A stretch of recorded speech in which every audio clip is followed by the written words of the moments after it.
You are listening to Adda, a Transfin podcast. These are 15-minute conversations to achieve a singular objective, that is, to intrigue, amuse, and nudge you into thinking a little deeper. Also listen in for some riveting icebreakers. Do subscribe on Apple Podcasts, Spotify, and Google to get that nice little notification every time an episode goes live. This week, we engage in an insightful discussion on what happens when a country grows old before it grows rich. Following this, we talk about the up-and-coming trend of everyday wear rental in the fashion industry. Hey Simi, how are you on this fine, beautiful day? Not bad. Can't complain, Sudhanva. What's up with you? The same old. I just can't stop thinking about how beautiful a day it is. Yeah, it's nice, right? I mean, life is short. You should just live to your fullest. That is very true. In fact, it's very important to, live each day to your fullest and, of course, face your fears and always keep up to the mark and at pace and everything else. Nice. Very optimistic. What's your biggest fear, Siddhanda? I would say maybe growing old before I grow rich. I don't know. Growing old before you grow? Rich. Grow rich. Oh, yes. Oh, wow, nice. Also, fun fact, that is also a big fear of many governments, of many countries in the world. How does that work? So every country has a population, right? And then among this population, there is one section that can actually work each day, like as in go to work and in a way actively contribute to the country's economy. The demographic dividend, right? That's yeah, exactly. Now, some countries like India, for example, already have it. Well, thankfully so in a way. Right. But in some countries like, for example, Japan and South Korea, this demographic dividend is in a way withering away, right? Because the percentage of old, right? But what's the age of this demographic dividend? I'm assuming these are people who work, like not including students, right? No, the official age range is in between 15 and 64. Okay, that's 15 is like I think mid high school kinds, and 64 you're is basically done with high school around that age. Right. So yeah, if you're in that age, you are in the most productive phase of your life, basically. Yes. So in that way, you can contribute to your country's growth and economy. Yeah. But then if you're like post 64, right? In that case, you would in a way be availing things like benefits and social security, right? And also the fact that because you wouldn't be going to work every single day, yes, you wouldn't really be actively contributing to your country's economy. Makes sense. Right. Yeah. So in some countries, like for example in Japan and South Korea, they have a demographic deficit, so to say. So in such cases, it becomes more difficult to ensure a very strong and robust pace of growth. Right. So think about it. If you are a country like, say, Japan in the early 90s and your GDP per capita is about $32,000 per year. Right. That's that ensures that you are a rich country, but then you are also on the cusp of losing that demographic dividend that in a way got you there. Okay. Right. So post this point. But didn't Japan at one point in time have? I mean, I remember clearly for China, which said one child initiative. The one child policy. Policies. China did. Japan did not have that. Japan did not have that. Japan didn't. Right. But then the thing is, as the life expectancy grows and a country becomes rich, right?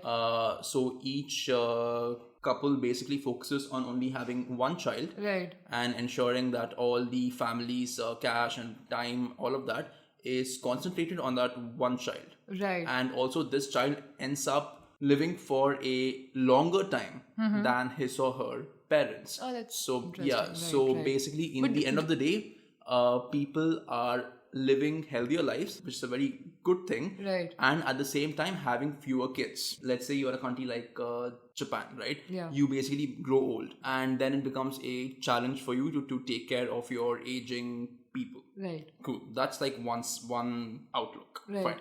But then imagine you're a country like, say, Vietnam or China. You aren't particularly rich yet, but you are becoming old, right? The fear is that these countries will become old before they become rich. Oh, okay. Got it. So, for example, right now, China's annual GDP per capita is around $10,000. Right. And for Vietnam, it's around 5,000. and basically their demographic dividend is already almost gone. And to ensure that their GDP per capita goes up and up, even with a dwindling working age force, that will be a big challenge in the coming years for these countries. Right. Do we, I mean, what do these numbers look like vis-a-vis India? I mean, what does the... So India right now, our GDP per capita is around $2,000. $2,000 per year, of course. Okay.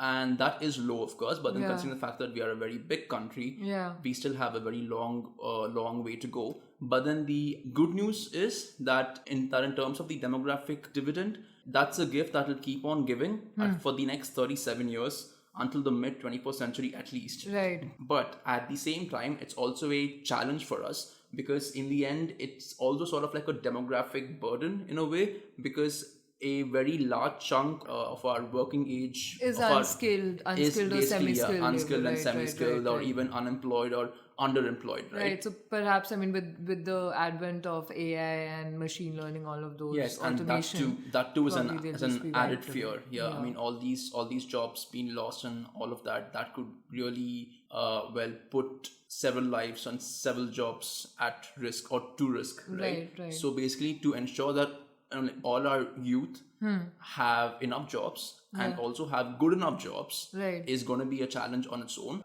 Even though the fact that we have such a strong demographic dividend will be a fact that will work in our favor, even as other countries like China and basically any country in the West as well struggles to find a viable working age workforce. Right. Do we know of any initiatives or policies driven by the government, like governments of probably Japan or China, where this issue has emerged and where in ways in which they have tried to tackle it? So China, I think it was around 2 years ago, they said that families could have more than one child. That was seen as a relaxation of the one-child policy. Right. But of course, that was a very big policy that they enforced on their people decades ago. And even today, Chinese families are opting on their own to have just one child. Like, policy can go only so far in ensuring that the demographic dividend stays. It's very interesting though. I mean, the fact that it's so important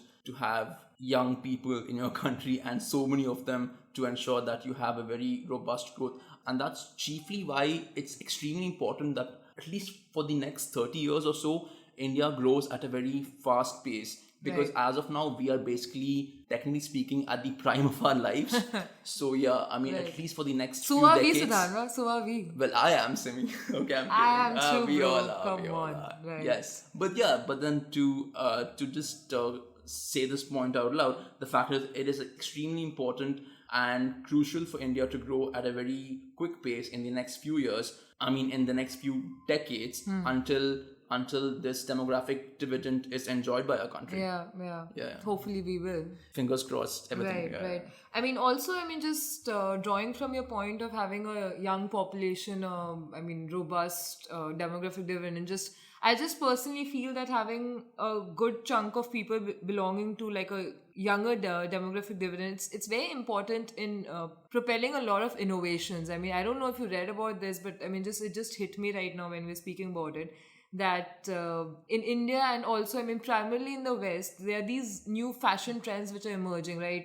Just rentals are all over. It's a very new industry. Do you recall this quote unquote obnoxious comment by our FM which said that in India's economy was not doing well because millennials wanted to take cabs like Uber and Ola and buy a car. Basically a comment on rentals, right? So rentals is everywhere, like Ola, Uber, Airbnb for your houses. I get it.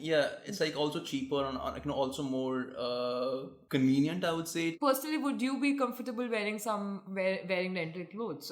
It depends. If it was something like a suit or like a kurta, perhaps definitely yes. No, that's the point. I mean, You're a saying- suit or kurta is perhaps something which is like reserved for like still a very special occasion, right?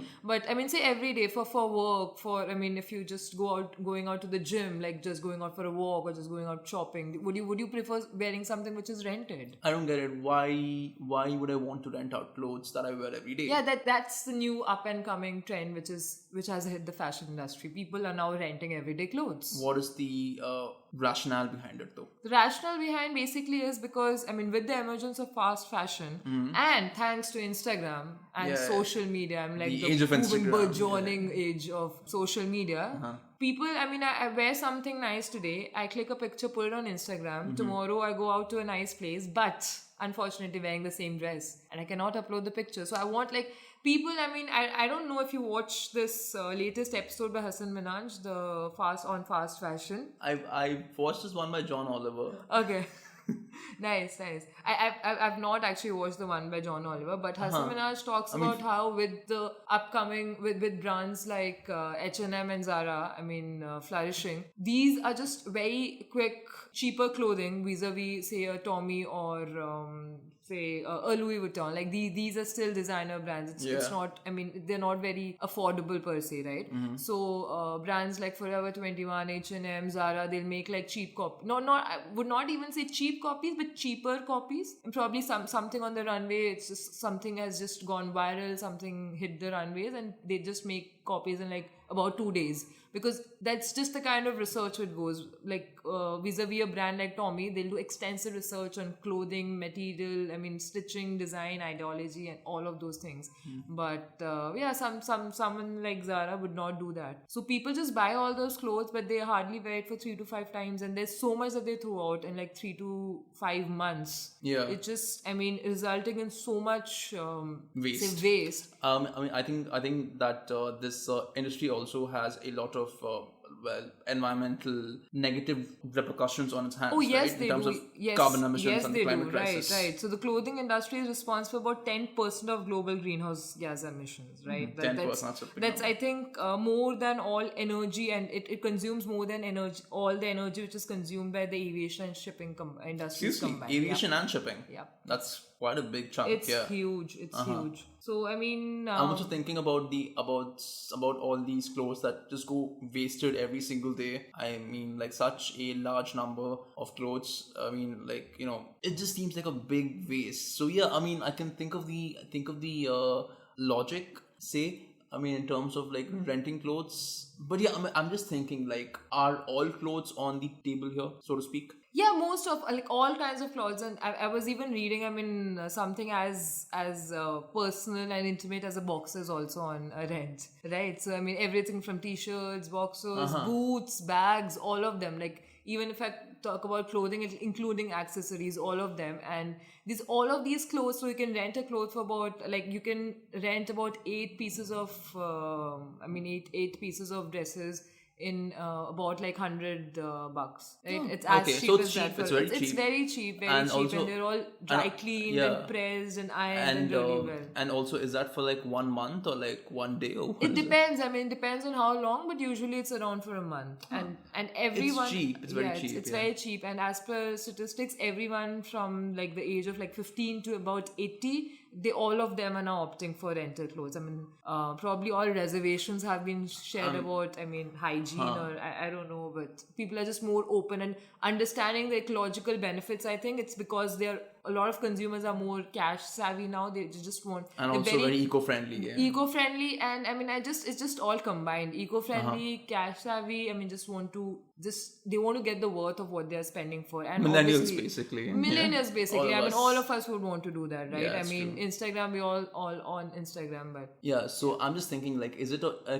also a quote-unquote burgeoning trend even in India? It is. I mean, in fact, I was just looking up, I mean, the time I came across this article, I was just looking up if there are any brands in India which do that. And I did find a couple of them in India. I mean, especially based out of Delhi and Bombay, Like the big cities, basically. Big cities, basically, but couple of companies like Flyro, Brenton Attire and all of them. So they do similar work. You can rent out clothes for a couple of days. But yeah, so next party, perhaps, Sudhan, restaurant where you go to, I mean, do use this conversation as always. I will, but I also will. probably try renting out a suit. I mean, rather than spending big bucks on True. some fancy brand. True. I mean, let's all try to be eco-friendly here. Sure, I'll just go to a party wearing eco-friendly clothes and talking about countries They're growing. not eco-friendly Oh clothes yeah, per so se. I'll They're just go boasting about being eco-friendly, wearing rented clothes. Sure. Yeah, I'm sure that'll make you very attractive. That was sarcasm, wasn't it? No, not at all. Oh well, that was very interesting. I really hope you learned like so much about why it's very important for a country to have a demographic dividend, and I definitely learned so much about why it's very important for us to be pro-environment and green, so to speak. And fashionable at the same time, why not? That was a very personal comment, but yeah, I agree with that. I agree with that. Cool. That's all for today, folks. Thank you for listening in. Do subscribe to our podcast on Apple Podcasts, Spotify, and Google. See you soon.